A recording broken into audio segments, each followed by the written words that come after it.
बिस्मिल्लाहिर्रहमानिर्रहीम। अस्सलाम वालेकुम दोस्तों, मैं हूं मोहम्मद हुसैन अब्बास और आप देख रहे हैं SH नॉलेज। उम्मीद करता हूं आप सबकी जो ईद सईद है, ईद उल फित्र है, वो बहुत अच्छी गुजरी होगी। फ्रेंड्स, हमने अपने लास्ट लेक्चर में हेल्पिंग वर्ब्स की टू मेन टाइप्स का जिक्र किया था, primary helping verbs and model helping verbs. और उसमें हमने जस्ट अभी प्राइमरी हेल्पिंग वर्ब्स का जिक्र किया था, जिसको हमने थ्री मेन कैटेगरीज के अंदर डिवाइड किया था। In first category use form of verb to be, और टू बी को जब हम सेंटेंसेस में इस्तेमाल करते हैं तो उसकी कॉन्जुगेटेड फॉर्म्स या उससे जो डिराइव्ड शुदा फॉर्म्स हैं उनका इस्तेमाल करते हुए हम लोग मुख्तलिफ जुमले बनाते हैं। फॉर एग्जाम्पल, हम लोग इज, एम, आर का इस्तेमाल करते हैं जब हमने किसी पर्सन के बारे में, चाहे वो सिंगुलर हो चाहे वो प्लूरल हो, उसकी स्टेट ऑफ बीइंग के बारे में बताना हो या प्रेजेंट टेंस के बारे में उनके किसी एक्शन का जिक्र जो है वो करना हो। उसके बाद हम लोग वॉज वर्ब का इस्तेमाल करते हैं जब हम पास्ट टेंस में किसी भी नाउन या प्रोनाउन की स्टेट ऑफ बीइंग के बारे में बताते हैं या उनके किसी एक्शन के बारे में बताते हैं, जैसे कि हम लोग टेंसेस में भी पढ़ते हैं।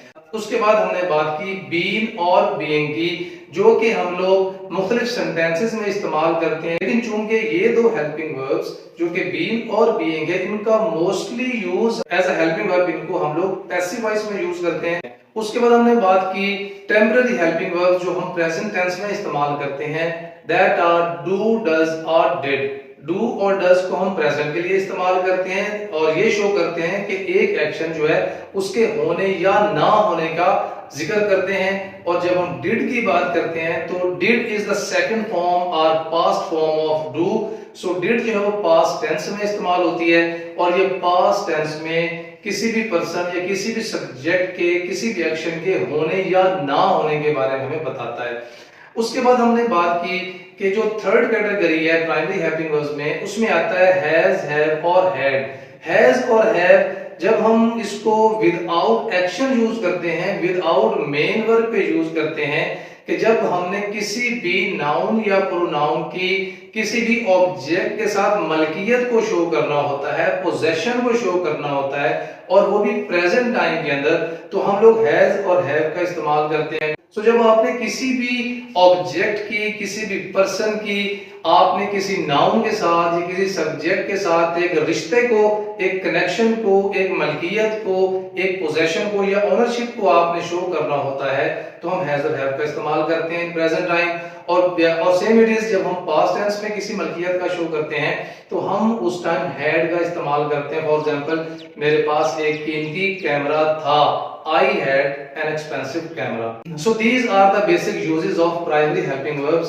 आज हम कुछ एक्सरसाइज करेंगे जिसमें हमने जस्ट आइडेंटिफाई करना है कि which are different type of helping verbs or main verbs. तो चूंकि हम लोग प्राइमरी हेल्पिंग वर्ब्स को पढ़ चुके हैं तो हमने जस्ट प्राइमरी हेल्पिंग वर्ब्स को आइडेंटिफाई करना है और उनसे मुंसलिक या उनसे कनेक्टेड जो उनके मेन वर्ब्स हैं उनको भी हमने आइडेंटिफाई करना है। Keep in mind that main verbs are the form of verbs that we use in our sentences, और ये चूंकि मुख्तलिफ टेंसेस से बिलोंग करते हैं, लाइक जैसे हम पढ़ते हैं डेफिनिट टेंसेस हैं, कॉन्टिन्यूअस टेंसेस हैं, परफेक्ट टेंसेस हैं और परफेक्ट कॉन्टिन्यूअस टेंसेस हैं। तो हम लोग टेंसेस की तफसील में या उनकी एक्सप्लेनेशन में तो नहीं जाएंगे, क्योंकि हम टेंसेस का स्टार्ट करेंगे then we will explain it further. अभी हमने जस्ट आइडेंटिफाई करना है what are different type of helping verbs and main verbs present in the sentences. So as we know that primary helping verbs are is, am, are, was, were, has, have, had, do, does, did, being or been। इन तमाम helping verbs में से जो being और been के helping verbs हैं, इनका चूंकि mostly जो यूज है वो पैसिव वॉइस सेंटेंसेस में किया जाता है। अब पैसिव वॉइस सेंटेंसेस और एक्टिव वॉइस सेंटेंसेस का हमने एक ब्रीफ इंट्रोडक्शन पढ़ा था, लेकिन इनकी एक्सप्लेनेशन जो है वो इंशाल्लाह जब प्रॉपर इनके ऊपर इस टॉपिक पे जब हम लेक्चर बनाएंगे उसमें करेंगे। सो एक्टिव वॉइस सेंटेंस क्या होता है? एक्टिव वॉइस सेंटेंस में जो actual doer of the action है, जो actual subject of the sentence है, वो आपका वर्ब से पहले मौजूद होता है। लेकिन जब जो पैसिव वॉइस सेंटेंसेस होते हैं उसमें जो एक्चुअल सब्जेक्ट है वो आपका वर्ब से पहले मौजूद नहीं होता, या तो वो वर्ब के बाद आ रहा होता है या उसमें मौजूद ही नहीं होता। So what is the subject in passive voice? Actually the object of active voice becomes the subject in passive voice sentences. So let's identify what are helping verbs and main verbs in these given sentences. In sentence number 1, when are you going on your trip? So आप अपने trip पर या अपने सफर पे कब जा रहे हैं? So if we look the word are is a primary helping verb, जो हमें बताता है कि आप present continuous tense में बात कर रहे हैं। Further, there is a main verb, the form of verb, कि जो actual action है वो subject का क्या है? So the actual action is going, कि वो जा रहा है। So when are you going? अब कौन जा रहा है? Who is doing the action? The subject is you. So जिस sentence में actual subject जो है वो verb से पहले मौजूद हो या sentence के शुरू में आ रहा हो in positive और negative sentences, तो हम उस sentence को active voice sentence कहते हैं। So this is an active voice sentence. When are you going on your trip? So this is helping verb and this is the main verb. It belongs to present continuous tense. In second sentence, snowfall had not ended this morning. Here, first helping verb is had. Had is a primary helping verb, और had as a helping verb हमें ये show करता है that we are talking in past tense, कि हम past tense में बात कर रहे हैं। Further, there is a form of verb, the main verb of the sentence had not ended. So this is the helping verb, this is the main verb. We always use past participle or third form of verb with the helping verb had. So when we use had as a helping verb in different tenses, it shows completion or perfection of an action in past tense, कि एक काम को ज़माना माजी के अंदर उसके मुकम्मल होने को जाहिर करता है। So the snowfall had not ended this morning. This is a past perfect tense जिसमें आपको had main verb के साथ नजर आ रहा है। In third sentence, did you meet my uncle? Here we can see did is a primary helping verb. We use do, does or did in primary helping verbs. और did जो है ये एक रेगुलर हेल्पिंग वर्ब नहीं है, ये एक temporary helping verb है जिसे हम पास्ट टेंस में किसी भी एक्शन के जस्ट होने या ना होने को शो करने के लिए यूज करते हैं। For example, did you meet my uncle, कि क्या तुम मेरे चचा से या मामू से मिले? जस्ट मिलने या ना मिलने की बात हो रही है, मिल चुके थे, मिल रहे थे, हम ये नहीं बात कर रहे। Just happening of an action, और एक्शन क्या है? मीट, मिलना। Subject of this verb is you. The sentence is in active voice. So, did you meet my uncle? So, this sentence is written in past indefinite tense because of this helping verb. So, helping verbs are helping the main verb by adding some information about tenses.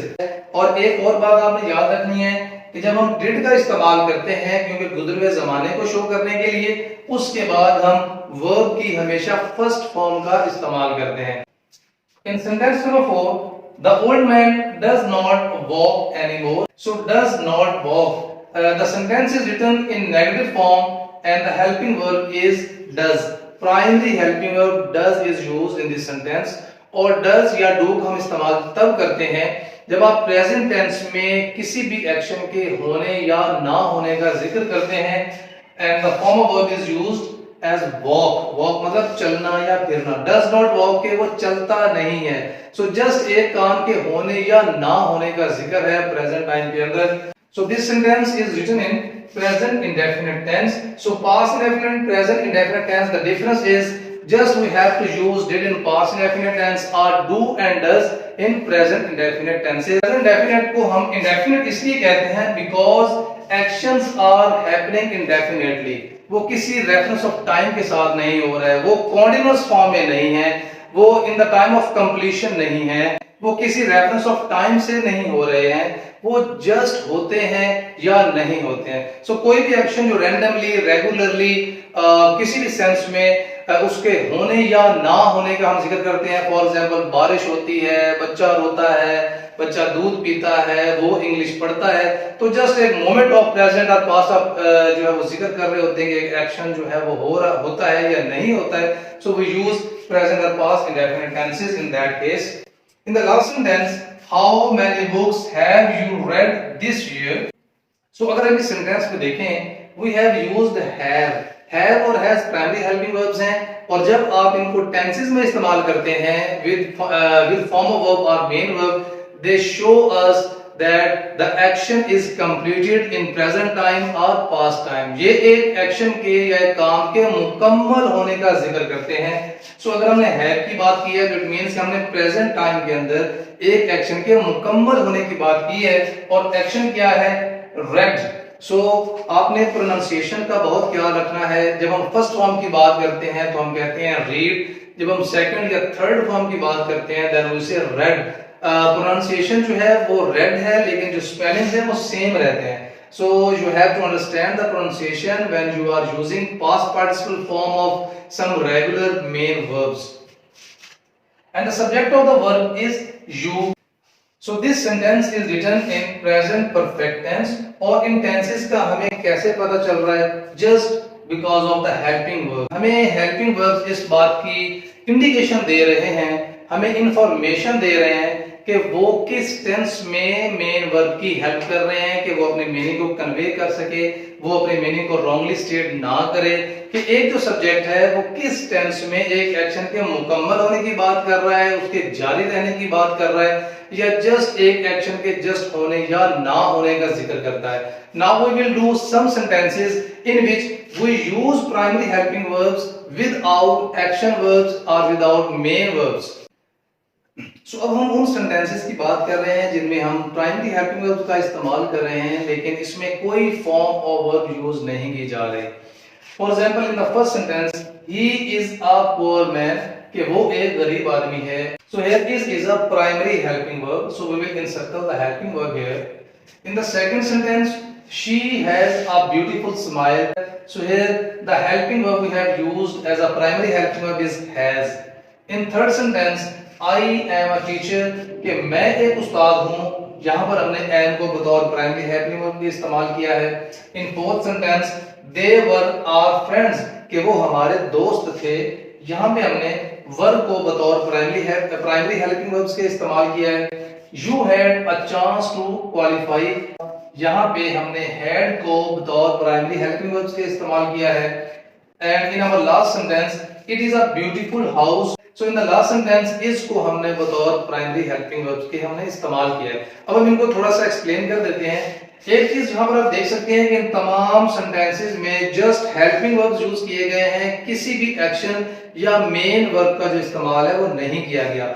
It means कि यहाँ पे जो subject है वो कोई action perform करता हुआ नजर नहीं आ रहा. तो फिर ये हेल्पिंग वर्ब्स जो हैं वो हमें किस बात की इंफॉर्मेशन दे रहे हैं? सो फ्रेंड्स याद रखें कि उन तमाम सेंटेंसेस में जिनमें एक्शन या मेन वर्ब मौजूद नहीं होता लेकिन प्राइमरी हेल्पिंग वर्ब मौजूद होता है, सब्जेक्ट के बारे में कुछ ना कुछ इंफॉर्मेशन देने के लिए, उन तमाम सेंटेंसेस में हेल्पिंग वर्ब हमें उस सब्जेक्ट की स्टेट ऑफ बीइंग के बारे में बता रहा होता है. अब जो स्टेट ऑफ बीइंग है वो डिफरेंट कैटेगरीज के अंदर डिवाइड की जा सकती है कि वो हमें सब्जेक्ट के बारे में क्या इंफॉर्मेशन दे रहा है. फॉर एग्जांपल अगर हम फर्स्ट सेंटेंस की बात करते हैं, ही इज अ पुअर मैन, ये उसकी इकोनॉमिक सूरत हाल या उसकी जो मुआशी सूरत हाल है या उसकी जो प्रेजेंस है कि वो मौजूदा वक्त में किस कंडीशन में है उसके बारे में हमें बताया जा रहा है. सेकंड सेंटेंस में she has a beautiful smile, it means she possesses a smile that is beautiful. So हमने ये बात की थी कि हैज और हैव को हम पोजेशन के सेंस में इस्तेमाल करते हैं जब हम उसको मेन वर्ब के बगैर इस्तेमाल करते हैं. तो इसकी यहाँ पर जो स्टेट ऑफ बीइंग है वो in the sense of smile या उसकी जो फिजिकल क्वालिटी है उसके बारे में बताई जा रही है. आई एम अ टीचर, कि मैं एक उस्ताद हूँ, यहाँ पर मेरे प्रोफेशन को as a state of being बताया जा रहा है.